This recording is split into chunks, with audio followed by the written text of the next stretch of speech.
Thank you, Australia!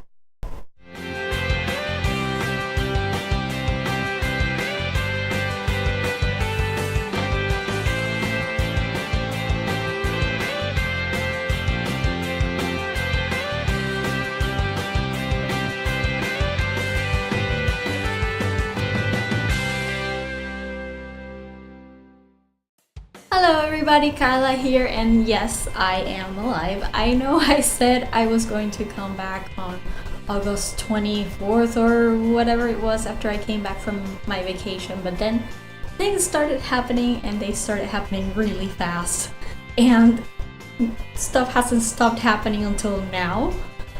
So I haven't had time. I'm sorry for disappearing for like half a year, but I just haven't had time to record anything, let alone edit anything.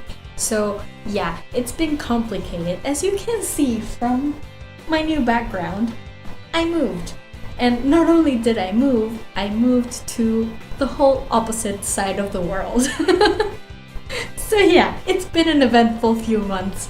Precisely because I moved to the other side of the world, it's that I got the chance to see the third installment of the How to Train Your Dragon franchise, How to Train Your Dragon 3, The Hidden World. I got to see it something like 2 months early. Australia, you're the best. Well, in this one case, because there are other movies that actually open like months and months later than they do in the United States, I'm looking at you, Artemis Fowl. But for this one, at least, for How to Train Your Dragon 3, I actually got to see it like 2 months before everybody else in the world saw it. So it's only now premiering. Like this week, it's premiering in the United States. I believe on the 22nd is the premiere, or 23rd. I'm not entirely sure what day I'm even living in. But it's premiering now in the United States, and so many other places around the world have already seen it. So, spoilers are out.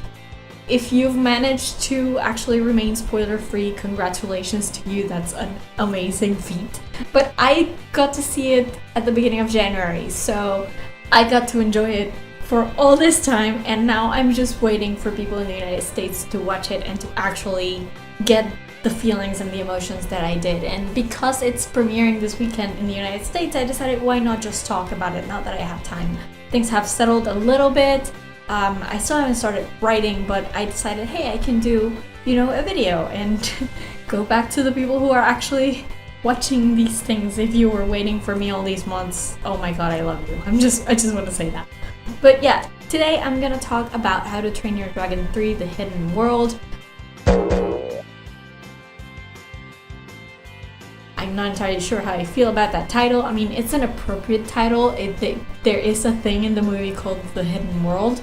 I just don't like that they went from no titles, like no subtitles, to titles. Like, the first two movies were just How to Train Your Dragon 1 and 2, and then all of a sudden we have subtitles. I'm still not sure how to feel about that, but I love the movie, so I decided that I'm going to talk about it today. By the way, if this video looks a little weird or sounds a little weird, it's because I couldn't bring my camera and my equipment from back home with me because they're too heavy.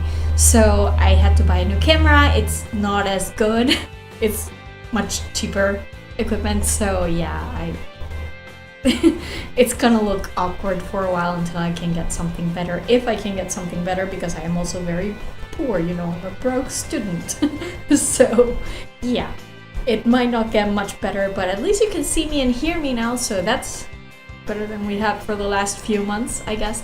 But I'm going to talk about How to Train Your Dragon 3 today, everything I loved about the movie, maybe some things that I didn't quite like as much, but I overall adored this movie, and I'm gonna talk a lot about it. I have a lot of things to say, because I've been having to hold back because it wasn't out in the United States yet. So most people that I interact with on the internet just hadn't seen it yet, and I couldn't comment about it with everybody. So I'm gonna talk to you guys today about it, and just a warning, it's going to be spoilery. Danger, Will Robinson! Danger! No, Will Robinson! Danger! You see it in the theaters to watch this video. And please, please, please do see it in theaters, because it's a gorgeous movie. It deserves a big screen. I'm just saying.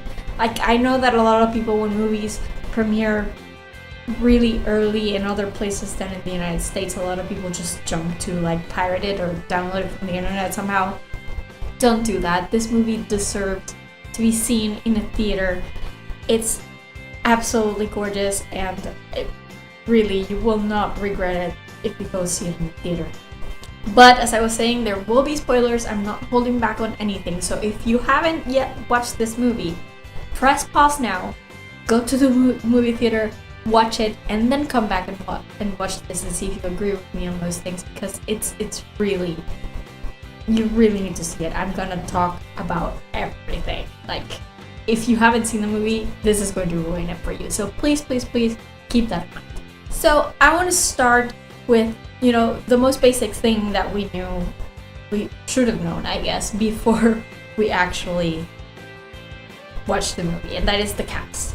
The acting, the voice acting in this movie, in this franchise, has always been great. I love Jay Baruchel, I love America Ferrera, even Gerard Butler, whom I don't really normally care for. I really like in these movies. When they added Cate Blanchett last movie, she was perfect. One thing I do want to, that really continues in this movie, it's the voice acting is super quality. One thing I did want to mention is that in this movie they switched out TJ Miller for a different actor after all that's gone on with Miller regarding sexual harassment accusations, sexual assault accusations. I'm very happy because I really don't think, after all the accusations that have come out and how awful they are, I'm one of those people that just wants TJ Miller to just go. I don't need him. And this new actor, whose name I can't remember, I'm so sorry, I will look it up later and add it to the video.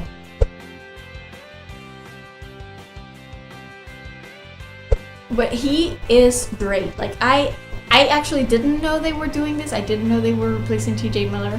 So when I watched the movie, I just thought it was TJ Miller. And then I read the credits and I was like, oh, wait, it's not TJ Miller, it's someone else. And I couldn't even tell the difference. So, like, I probably should have known, but I didn't.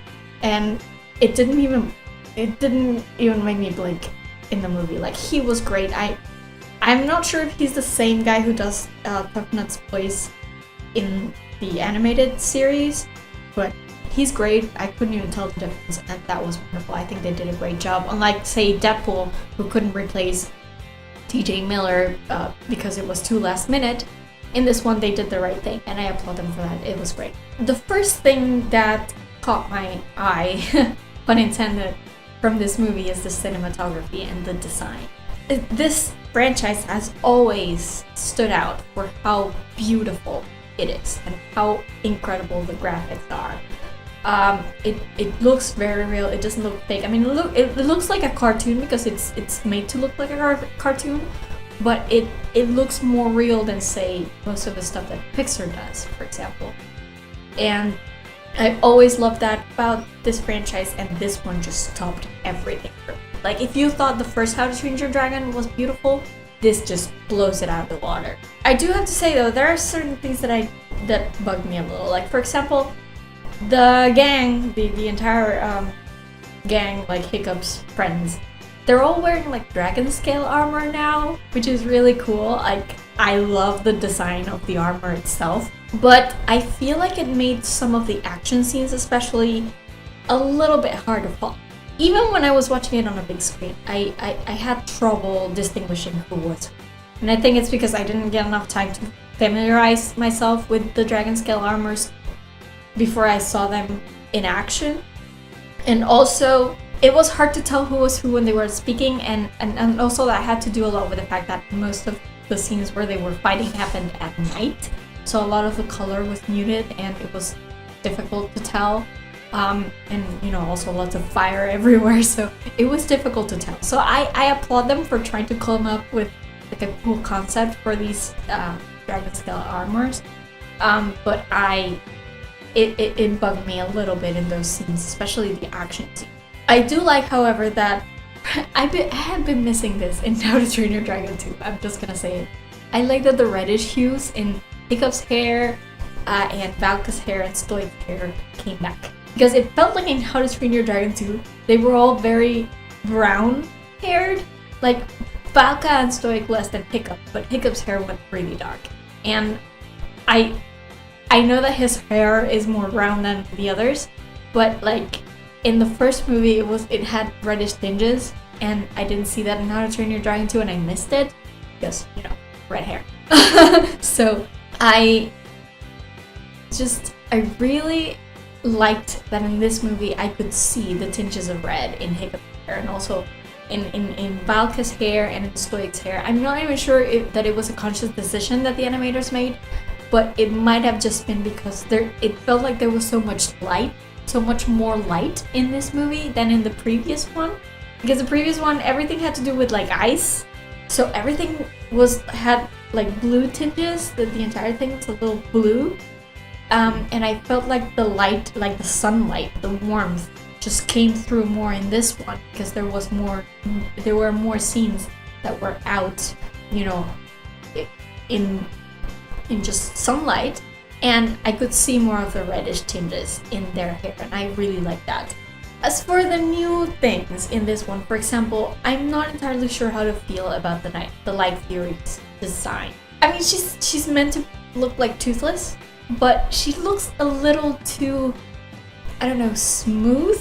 I guess they were trying to feminize her, you know, to make her like more curvy, because she was a woman, a female, and to distinguish her from Toothless. But like she was just a bit too smooth, and it was in a way that almost made her feel real. It felt like she had no bone structure. Like Toothless, you look at Toothless and he feels heavy, he feels solid, he feels material, and the Light Fury was a little too smooth, a little too like rubbery, and I didn't like that. And also, because she has no fins in her back like Toothless does, she had like this one line going down her back that marked her spine. And the way it stuck out in the back of her neck, like when she turned her neck and you could see the spine there, it looked really creepy. I don't know, it just creeped me out. There are only a few scenes where you can actually see it, because most of the time you're looking at her from the front, so you don't see the back of her head. But sometimes she turns her head and you can see the spine, and it looks creepy. I didn't like it. I don't know. I'm not entirely sure how to feel about her design. She was pretty. I like that she shimmered. I liked her eyes, her expressions. Her overall design just seemed a little bit too CG, not real, not really real, I guess. That said, those are very few nitpicks that I have with this, because the art in this thing is just amazing.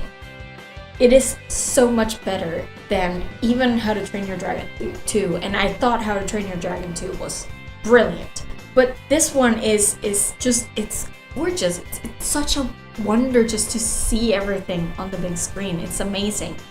I love the sunlight I love the sunlight on everything. I could see every little hair on Hiccup's face. Like, I love that. Like, that level of detail, it's amazing. Every little freckle, every little eyelash, it was amazing.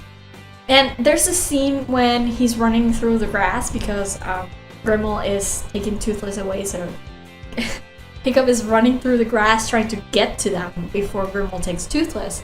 And just like every blade of grass and just the movement of him running through the tall grass, it looks amazing. It looks so real. One of the most beautiful scenes in the entire movie is, of course, Toothless and Light Fury's romantic flight.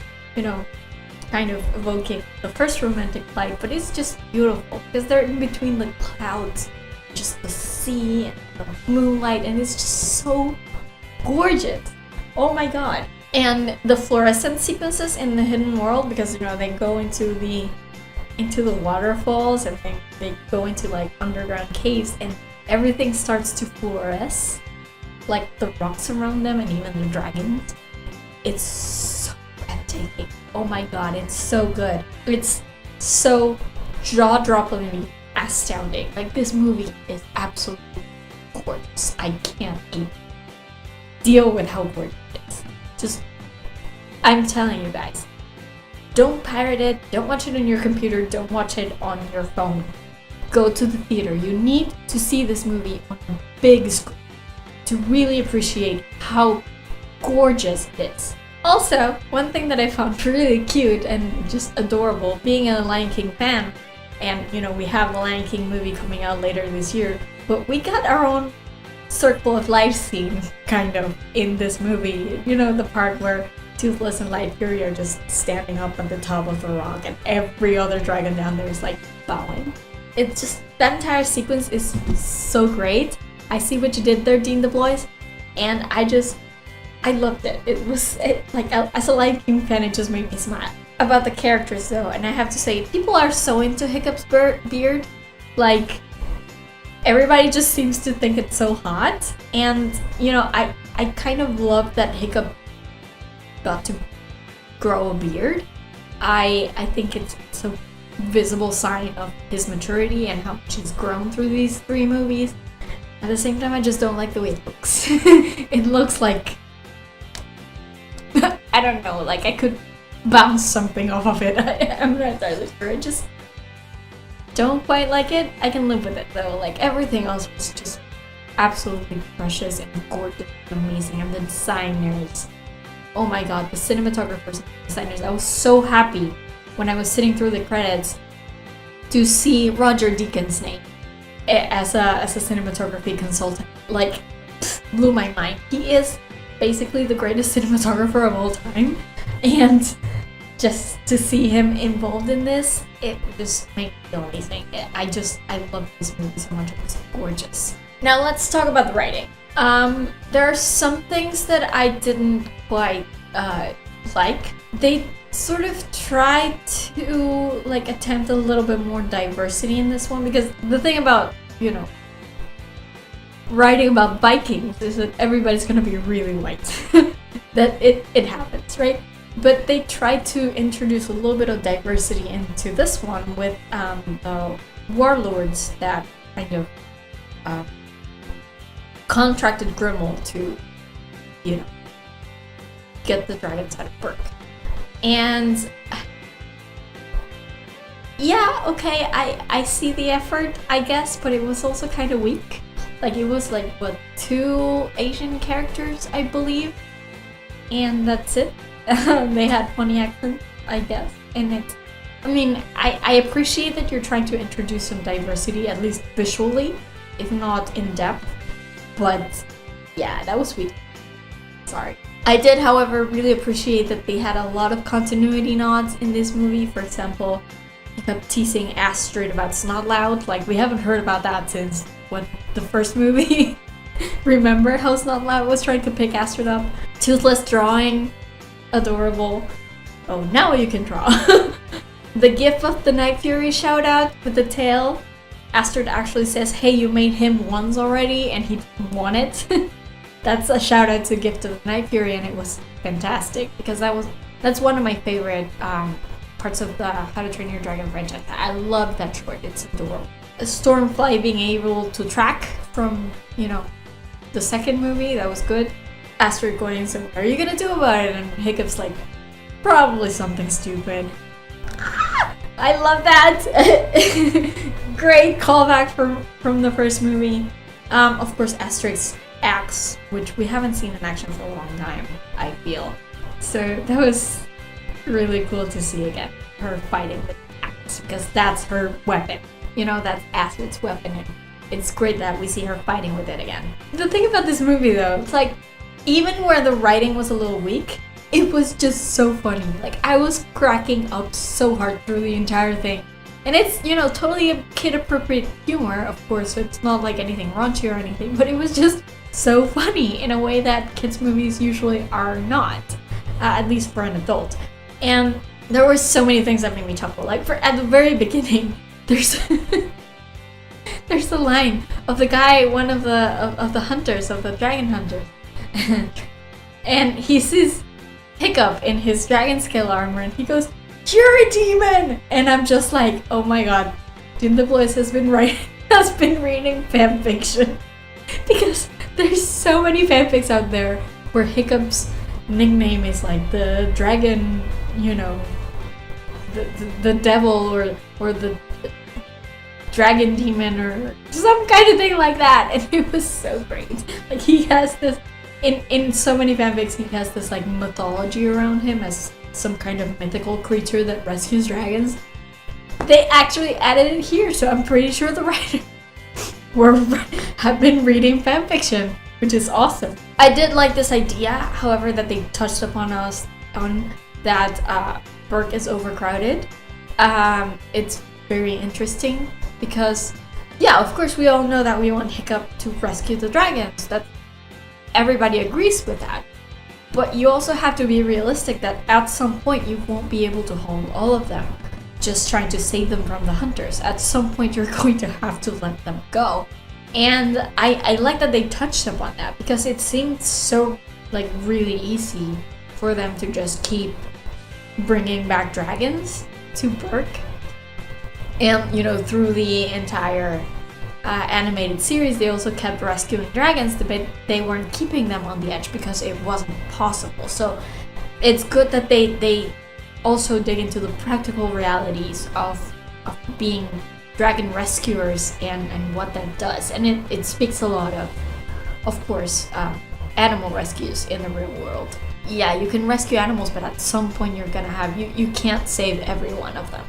At some point you're gonna have to find a way for them to go back to their natural habitat, and that's where the problem comes in, right? So that was really interesting, and I really like that parallel. Also the sheep. The sheep were adorable, like sheep dressed up as dragons. It came out of nowhere and it made me laugh every time. I loved it. But moreover, there were just so many other funny things, like the recurring gag with Tubnut and his beard. Like, it's hysterical. Freaking hysterical, I loved it so much. And also, Hickey. That was so great, like every time. And Hiccup's face when he said it the first time. It was priceless. Also, there was this little moment that really made me, like, laugh so hard.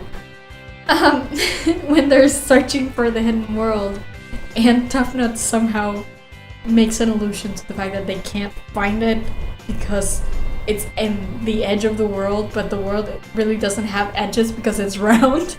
And everybody just sort of goes, yeah, okay, Tufnut, whatever. Really? That's where we're at now? Making flat earth jokes. Hashtag flat earth jokes. Awesome! Like, I love that. There's a bit when they get to the island when Snotlout says, well, who died and made you chief? And then everybody just turns to glare at him and he's like, what? I'm sorry. I'm so bad for laughing at a death joke. I'm sorry, Stoick. It was just hysterical. And it sounded like such a thing that Snotlout would say. It was fantastic.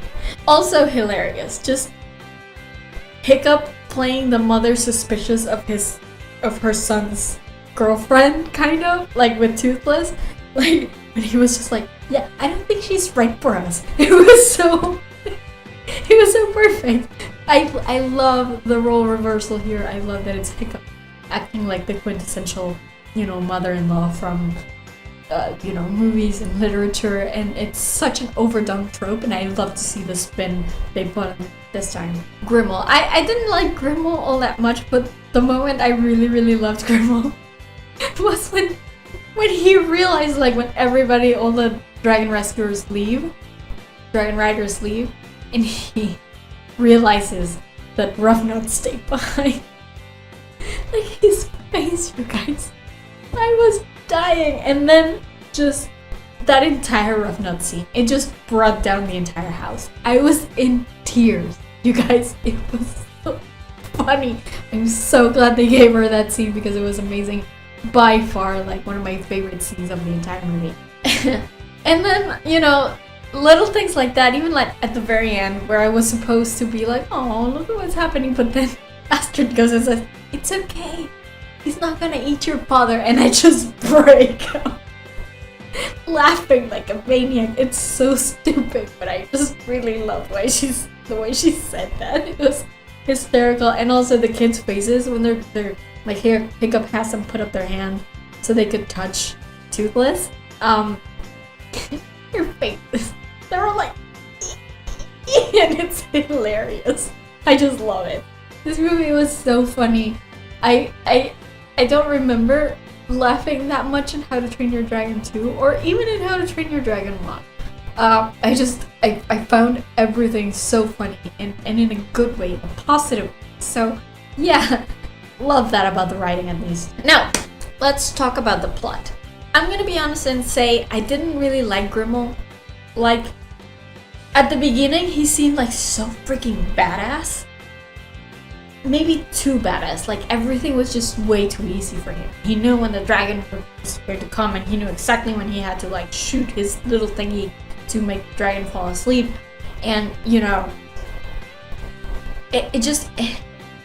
he seems so badass, so great. Like, at the beginning you look at him and you say, wow, this is gonna be one freaking, you know, imposing villain. And then his ending seemed entirely too easy. You know what I mean? Like, he just fell into the water. And I know, yeah, of course he was gonna die from that height, but like, really? That's all you had to do? Like, just let him drop into the water? I feel like there should have been like one really awesome like sword fight scene, and we didn't get enough of that in the movie. My brother actually told me, he saw it like a few days ago, and back home, and he told me that he liked the second one better because it felt more epic, and I totally get it, because in this one it didn't feel as though there was a lot of fighting. It didn't feel like there was a lot of, you know, struggle, and it was more character driven, I guess, and I totally get why he feels that way. I didn't feel that way. I actually think I like this movie more than I liked How to Train Your Dragon 2, but that's because I like more character driven things, but I can totally see his point. And Grimmel's ending, I feel like it has a lot to do with that feeling, because he seemed to just go out really easily, and I didn't like that. It made him, like, what little we had seen of him being menacing at the beginning, it just went away when he ended that way, and I didn't like that. Also, what happened to his poor, forcibly addicted dragons? Like, I thought they were going to make a bigger point out of that.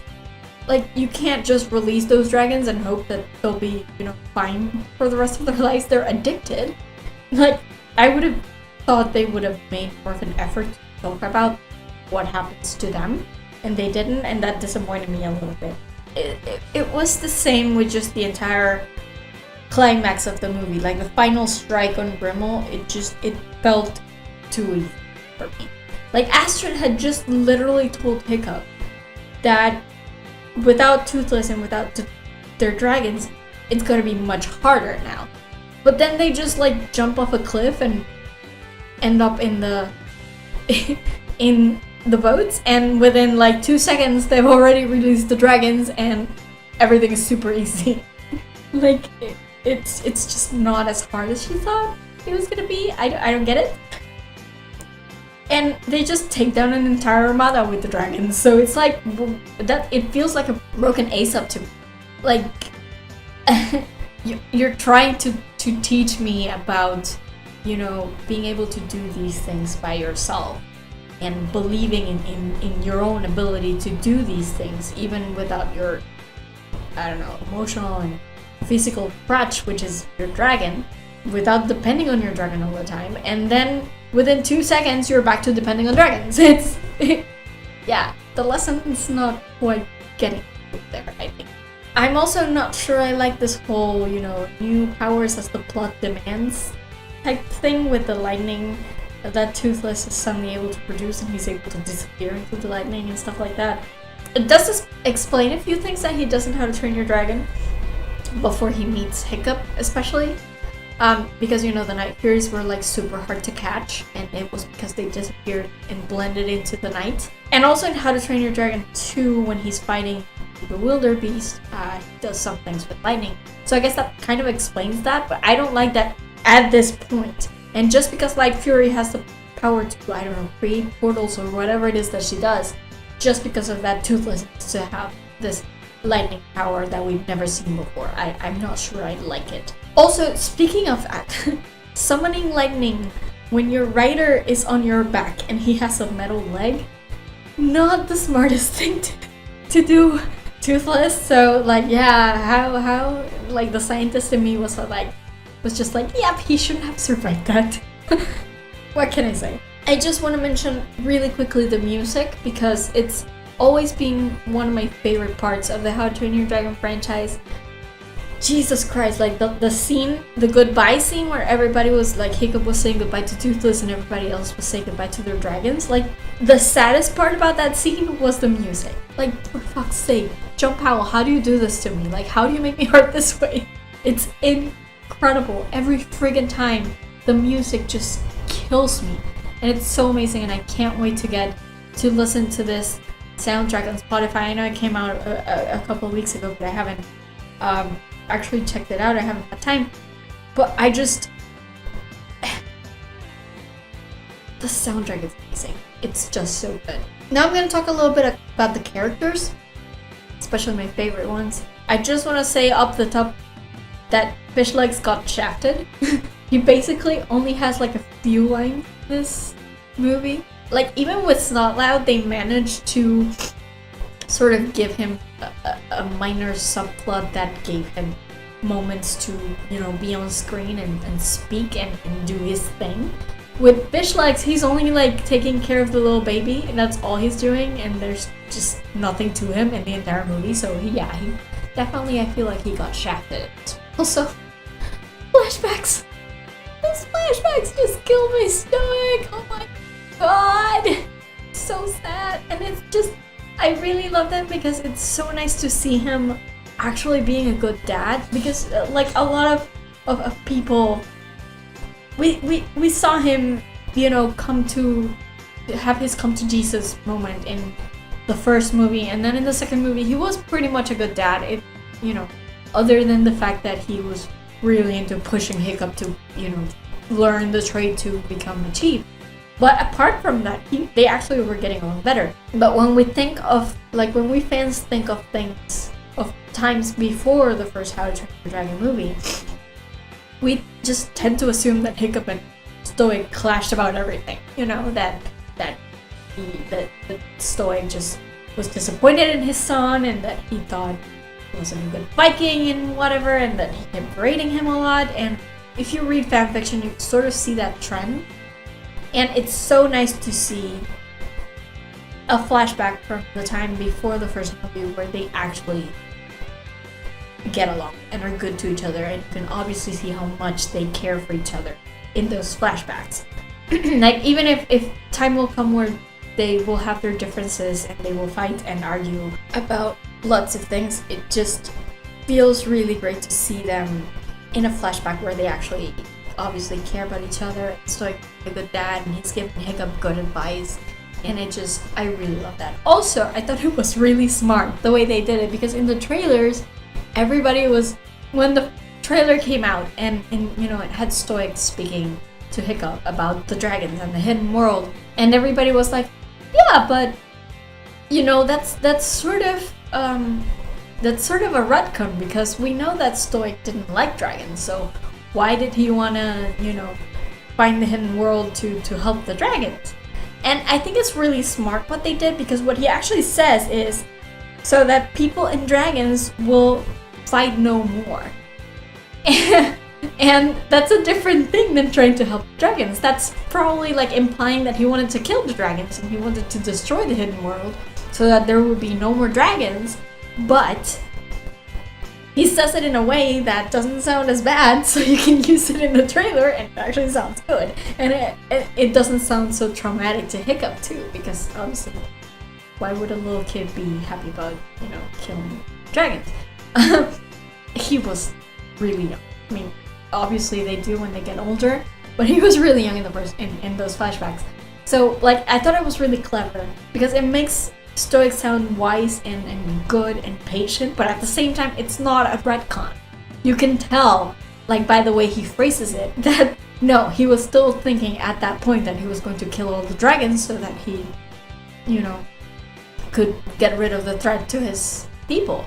So I thought that was really smart, but I really liked it. It just, the flashbacks were so emotional to me, and I'm really happy that they brought Gerald Butler back to voice Stoick, and that we had got the chance to see a little bit more of him in this movie, even though he's gone. Also, about the Light Fury, I've already spoken about her design, but I really liked her attitude.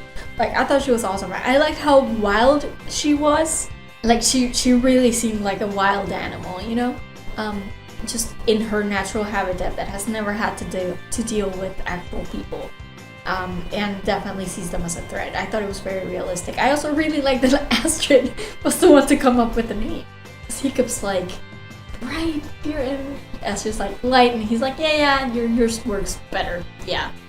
Which makes total sense, honestly. Of course, Astrid will be the one. She's sharp as a tack, that woman. Speaking of wild, I also really adore that Toothless was wild a little bit for a moment at the end. It felt very realistic because he has spent so many years apart from humans that of course he will have forgotten a little bit what that was like. But in the end he remembers Hiccup, and that's just everything. Like, I just love that so much. And yeah, okay, Hiccup's goodbye with Toothless was super sad, but can we talk about Valka for a second here, because she's been with Cloudjumper for longer than any of these characters have had their dragons. Like, even Hiccup, she's been with Cloudjumper far longer than anyone else has been with their dragon. And it spears me through the heart that she had to let him go. And I can't even imagine what she must have been feeling like. Yes, the focus was on Hiccup, and I get it, that because he's the protagonist, of course we're gonna focus on him. But Valka, oh my god, and after having lost the man she loved just a year earlier, like, what? Poor woman, I just wanted to like reach through the screen and give her a hug. I feel so bad for her, it's amazing. Okay, it's that part of the review. Let's talk about the shipping. First up, I just want to say, Gobber, I see you there checking Aaron out. Like, don't think I missed that. I totally did not miss it. What was that about having the body of a Greek god or something like that? Oh my god, Gobber, you're too obvious. Also, I don't understand what Valka's doing with Snotlout throughout this entire movie. But I adore Snotlout's crush. Like, she seems to be humoring him for the most part, but at some points she just seems like really serious about it. So I don't know if she's being sarcastic and he just doesn't get it, or she's being serious or trying to make him feel better for real. So I don't know about that. But I love Snotlout's crush on Valka. It was hysterical. I loved it so much. I loved how he was jealous of Eret. It was just fantastic. And also, this is gonna sound so weird, but I might be shipping Eret and Valka a little bit. I don't know how that happened, but I don't know. I just want Valka to be happy, probably, so that's what I'm going with. I know that people are shipping her with Snotlout, and no, I'm sorry, I just can't take Snotlout that seriously. Especially since it felt like she was trolling him the entire movie. But I don't know, I feel like Valka could totally hook up with Eret and, you know, have like not a friends with benefits relationship, but like a physical relationship. Like, she doesn't have to fall in love with him or anything, but they can just hook up every once in a while. I'm totally okay with that. Toothless and the Light Fury, oh my god, like Toothless is just his utter joy every time he saw her was just, it just made me smile every time. And just the adorable way where he tried to woo her with the dancing and stuff, it was just absolutely adorable. I love that he seemed a bit more dog-like in this movie, because a lot of people, like, I read a lot of fanfic, and a lot of people just seem to really think of Toothless as a cat. I would assume because he's a predator, I guess. They just see him as a cat, like as a large cat, like a puma and that kind of stuff. And, you know, when people have to do like alternate universe fanfics and Toothless has to go from dragon to a different animal, like modern day fanfics, obviously you wouldn't have a dragon in your home, but people make him to be a cat. I've always thought of Toothless as more duck-like, I guess. And I really like that he really felt that way in this one, because in the second one he kind of lost a lot of that. It felt almost like he was anthropomorphized a little bit in the second movie. And I mean that was good for a lot of people because they like to see Toothless as a character, but I like that Toothless is very obviously an animal. He's not a human being, you know? And that doesn't make him less than any of the human characters, of course. And he has his personality, and that's great. But he's an animal. He's not a human being. And I've always sort of associated him with dogs, just because of his enthusiasm and he's always bouncing around, and he's super loyal, and he's distrusting of the people who are not good for Hiccup, and just always watching over him. So I've always felt that he was more dog-like, and he did have a little bit of a cat-like qualities to him in the first few movies, but I really like that in this one he was pretty much all dog. And then the Light Fury was pretty much all cat, which I thought was fabulous. And then, you know, when he's like doing the dancing and stuff, and he imitates Hiccup, like, you know, starts walking into like, and imitating Hiccup. And it reminds me a lot of the way that Astrid imitated Hiccup in the previous movie. Like, I thought that was hilarious. And then she bops him on the nose. She's just like, you're like, get up, you sicko. And I thought that was just fantastic. I love her so much. I am less sad that mixed babies mean that basically Night Furies are extinct. That Toothless is the last one. Because it has been stated by the creator of the movie that Light Fury is a different species from the Night Fury. They can, you know, procreate, of course, but the product of that procreation is neither Night Fury nor Light Fury, and it makes me sad that basically we're seeing the extinction of the species here, and it's just very sad. Oh, Grimmel. Like, I know it was supposed to be a happy ending, but it's also really bittersweet. I don't know. Funny thing is that Fishlegs got the girl in the end. So, you know, remember the little love triangle they had going on in How to Train Your Dragon 2? Fishlegs got the girl. I mean, it's not a big deal. It wasn't like, yes, I shit them so hard. It was just there. There was no development to the relationship, obviously. But it was funny. You know, I just thought it was funny that Fishlegs got the girl in the end, rather than Snotloud, who is probably not even going to get Valka to pay attention to him. I loved that Gobber is meddling in Hiccup and Astrid's relationship.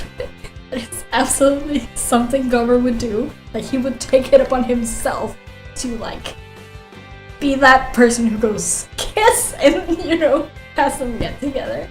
They're already together, now he's forcing them to get married, and I loved it. Someone had to do it. I think my favorite part, like legit, my favorite part about this movie is just how supportive Valka was of both Astrid and Astrid's relationship with Gobber. Like, I read so many fanfics after How to Train Your Dragon 2 that dealt with Valka's return to birth and her recuperating or getting back her relationship with her son. And a lot of it, not everybody, like there were a lot of people who actually wrote about Valka being okay with her son's relationship. That's great, that's the way I thought it would too.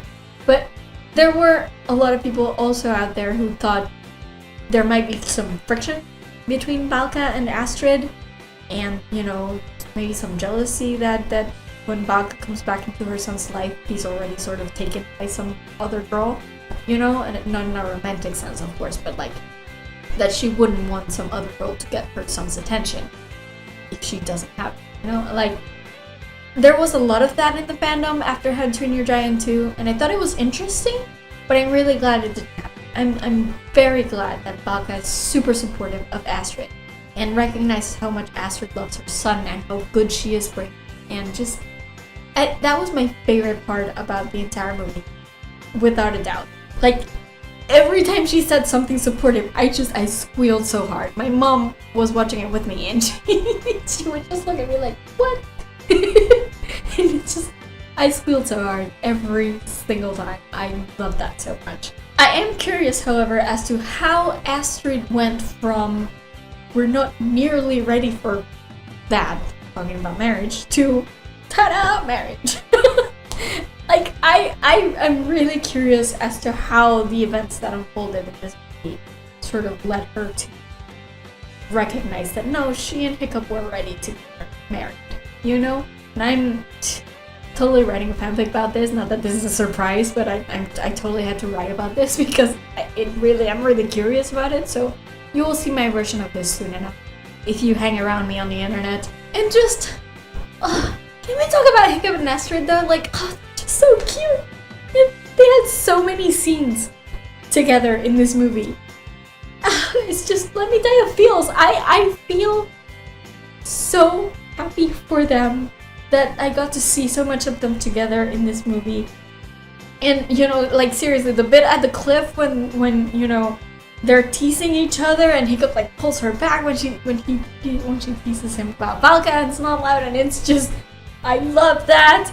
And the part where Hiccup teases Astrid for like being a secret romantic. You know? It's like, I never thought you would be this much of a romantic, and she's like, whatever. I love that. It was so established couple that I love it. I love how they keep saving each other over and over through this movie. Like, whenever, like, Hiccup has the bad luck that there's always something shooting at him. If it's not the Light Fury, it's Grimmel. If it's not Grimmel, it's Grimmel's dragons. Like, there's always shooting at him, and Astrid is always having to push him out of the way of the shot. And just Hiccup saves her a bunch of times too, and I just love that it's such a partnership. You know what I mean? It's like, not one depending on the other, but both depending on each other. I love that she believes more in him than he believes in himself. I think that's so great, because Hiccup has always, like, his main thing has always been his insecurity. Starting from when he was a kid and he was, you know, scrawny and not strong and not good at dragon hunting.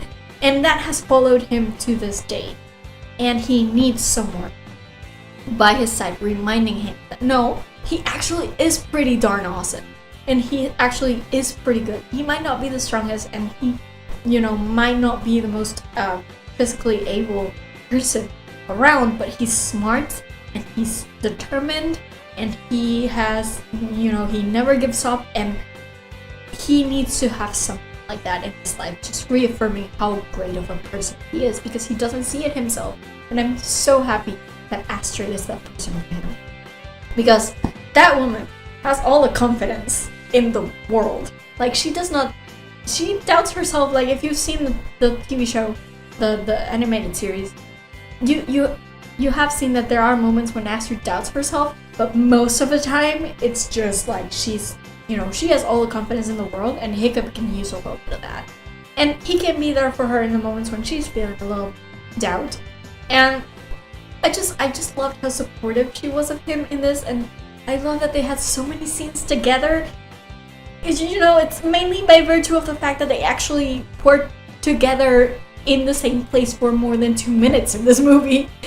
Because in How to Train Your Dragon 2, they were apart for most of the movie, and it was really freaking, you know, ridiculous that they barely had any scenes together. In this one, no, they gave us a lot of the two of them together, and freaking love that. I'm gonna get so many free screen caps.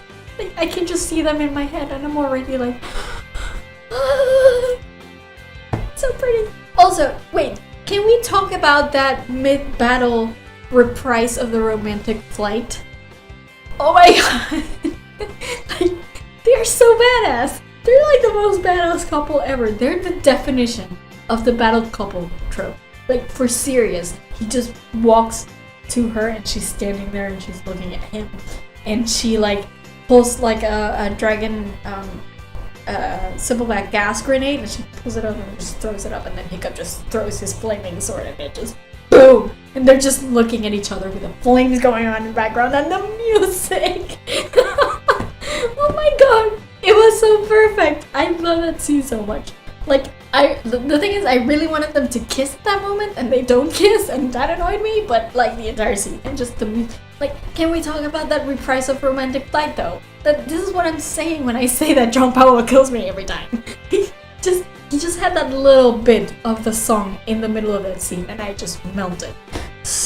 Melted, that's it. I'm goo, that's all. And speaking of goo, wedding! I'm so... just let me die. Like, we got to see their wedding, guys. Can we talk about that? Like, we got to be at their wedding. I'm so emotional. I'm just so emotional. I can't believe we got to see their wedding. I mean, I knew it was gonna happen. I was expecting it to happen when I walked into this movie. But like, I as soon as I saw the snow, because the scene changes, right? They're at the green pasture, and then it changes to snow. And as soon as I saw the snow, I knew it was coming. And I started squealing. And my mom looked at me weird, like, what the hell are you doing? Nothing's happening. And I'm like, I knew what's coming! And Jesus, it was so perfect. Like, the chief and chiefess, I cried. I didn't cry, but like, I wanted to cry. It was so perfect. I'm so happy for them. Like, just let me die. Let me die. Let me die happy. That's all I need. But then,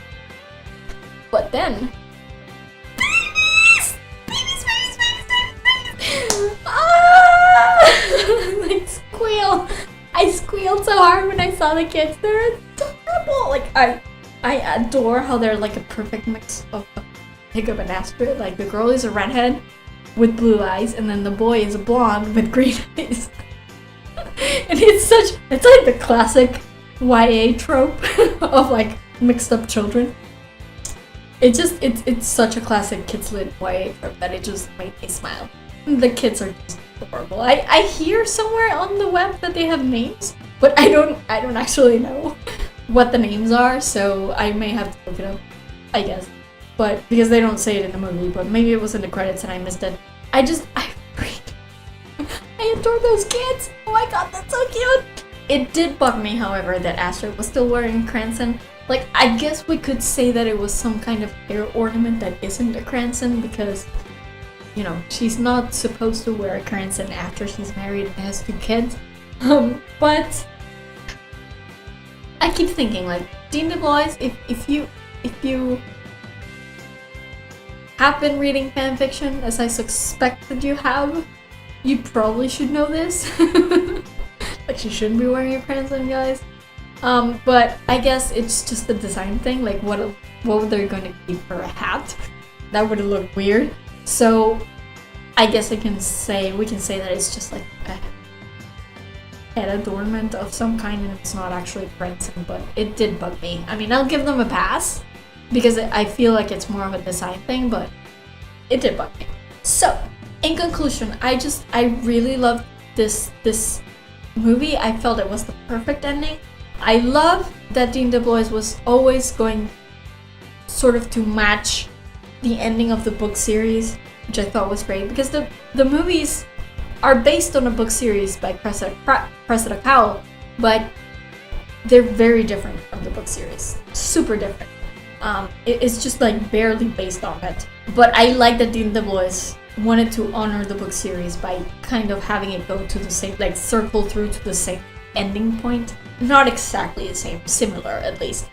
But I do like it. I think it was very emotional. It made sense to me. As I was saying before, this whole thing has sort of been a conservationist storyline. Like, the whole point was to teach kids how to take care of our natural resources, how to protect animals, wild animals.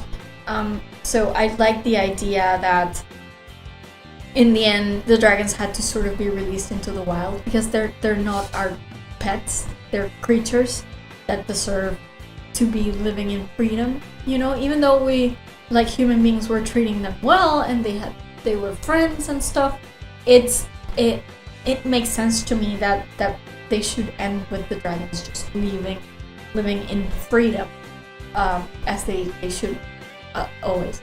Of course, that doesn't mean that they give up on their friendships with the humans, as we see in the end with Hiccup. I know a lot of people, I've seen a few, not a lot. I've seen a few people who didn't like it because of that, because they feel like Hiccup going off with the rest of the dragons to the hidden world sort of undermined his relationship, his friendship with Hiccup, or that it meant it was trying to tell us that his friendship with Hiccup just wasn't meaningful enough to him. I don't agree with that. I think a lot of people are thinking of Toothless as an anthropomorphized animal, like an actual individual character. Like, they're thinking of Toothless as they would any human character, but Toothless is not human. He is he's a creature that deserves to be free and not be chained to humans, and especially if that would put them in danger. So I really do understand coming to this ending and the reasoning behind it, and Hiccup's reasoning behind it. I really do understand. So yeah, I'm happy. It also it makes the story a little bit more realistic and less like fantasy and more like mythology, I would say. Like, I can see little kids watching this movie and then thinking to themselves, oh, I'm gonna wait until maybe one day I can actually see dragons because they went away, you know, and they're hit. I can see little kids in real life thinking that, and that's adorable, and I think that's what children's literature should do, and that's what children's movies should do, is just give kids that sense of wonder about the world. And apart from learning the lesson about the real world, they're also being given something to sort of look to, in the sense that dragons are now part of their own mythology, in a sense. It's also a slightly better take than the books were, because I haven't read the books, but I believe in the books at the end the dragons go into hibernation, kind of. At least in the hidden world, they're not asleep, so that's good. Like, they're actually living their lives, which I thought was good. I just thought it was a lovely, perfect ending to one of the most amazing franchises that I've ever been privileged to see. I love the How to Train Your Dragon franchise. I love the characters. I love the world that it has created. I love that it's based on Viking mythology, which is, loosely based, but it's interesting because I am a fan of mythology, so I like that. It's a franchise that will always stay with me, and especially it's a franchise that it's very rare when all 3 installments of a franchise, or like all installments of a franchise, are amazing. Because there is not one bad movie in this franchise at all. Like, you might like one more than the other. I think I like 3 more than 2, and I like 1 more than 3. But they're all great, and I would gladly rewatch each and every one of them because they're all amazing movies. They're gorgeous. The story is great. It has the heart that just gets to you. Like, feel for these characters, you fall in love with them. They're so good. And that is very rare. Super rare. To have a franchise where all the movies are super hits. And I hope this movie does amazing at the box office. I know that there are a lot of people waiting, super excited to finally get to see this, and I don't think it's going to disappoint. There might be things in it that you don't like. I certainly have my fair share of nitpicks with it, but overall it's just an amazing movie. It's gorgeous. It's lovely. It will tug at your heartstrings. I can already see people like walking out of theaters in tears.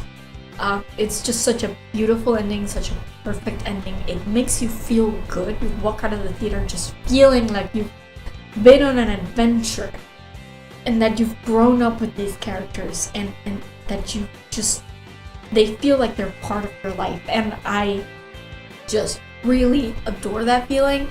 I thank Dean DeBlois and DreamWorks Animation for everything they've given me since the first movie came out. It's just been an amazing experience. I look forward to writing even more for this franchise, and I look forward to rewatching these movies over and over again. I do hope that they come up with some kind of, because I don't have any of them on DVD yet, on Blu-ray yet. I'm waiting for them to actually release the entire trilogy so I can buy it. So I do hope they do that soonish. And yeah, I love this movie. I love this movie. I've already seen it 3 times. I'm probably going to see it multiple times over my life, as I have the first 2. And I'm so happy. I'm so satisfied. And I'm just so glad to have had this franchise, these characters, this world be a part of my life for this last few years. It's been a hell of a ride. Thank you, Dean Du Bois. Thank you, DreamWorks. It's been amazing. And yeah, maybe I'll just go sit in a corner and cry now. Because it really feels, it's really hard to that I won't get drag stuff. It's really sad. But also happy. So yeah, that's that. Anyways, that's it for my review. I will try to be back as much as I can with these videos. I can't promise you that we'll have a new one up every week. Because, in case you didn't know, the reason I moved this because I'm starting a PhD. So I'm gonna be really crazy busy for a long time. For the next few years, possibly. So yeah, I don't know that I'll have time to upload a video every week from now on. But I will definitely try my best. Especially if there's something big. There's so many amazing movies coming out this year, so many great series that I'm watching. Finally catching up on my to-watch list. Yay! Also, started reading a bunch of books. I don't know if you can see that over there, a few of them. So I do have a lot of things that I want to talk to you guys about, so I will try my best to keep uploading videos on a regular basis. I don't know if it will be every week, but certainly you will see more of me as time goes on. In the meantime, I hope you liked this video. Give me a thumbs up if you liked it, and if you like my stuff, just subscribe to my channel. I'm always happy to see people liking and commenting and sharing and subscribing. It helps me a lot with Google's algorithms, which are really annoying. So yeah, you can find me on social media. I am on Twitter and Instagram at girlsareweird with underscores between the words, and on Tumblr at girlsareweird with hyphens between the words. You can find a Facebook page for this blog at facebook.com/FreakingNarnia. And as usual, if you missed any of my previous episodes and you want to catch up, you can just go to my main website at FreakingNarnia.com. All my videos are up there, so feel free to browse and visit. Also remember that I have a Redbubble store where I make art based on my favorite quotes from my favorite fandoms, books, movies, that kind of stuff, animation, all that stuff. It's up there, so be sure to visit and maybe purchase something if you're in the mood. You can use that art on different types of merchandise, such as t-shirts, coffee cups, computer covers, all kinds of cool stuff in there. So be sure to visit and purchase something if you're in the mood. It really does help me a lot. Also, remember that I do upload these, most of them at least, episodes in podcast form. You can just search for Talk from Freaking Narnia in any of your main podcast distribution platforms and it should be there. Also, if you want to get the podcast audio on the very same day that I upload this video to YouTube, just make sure to subscribe to my Patreon page. So just for I think $1 a month or so, you can get your podcast audio on the very same day that I upload this to YouTube. So if that's more your thing, consider that. And also you can subscribe to my Patreon for other fun stuff that I do that's Patreon exclusive. So check that out.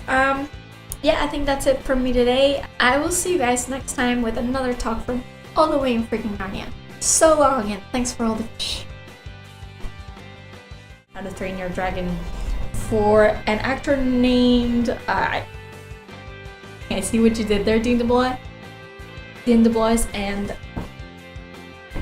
like hashtag flat earth jokes. Broken S up.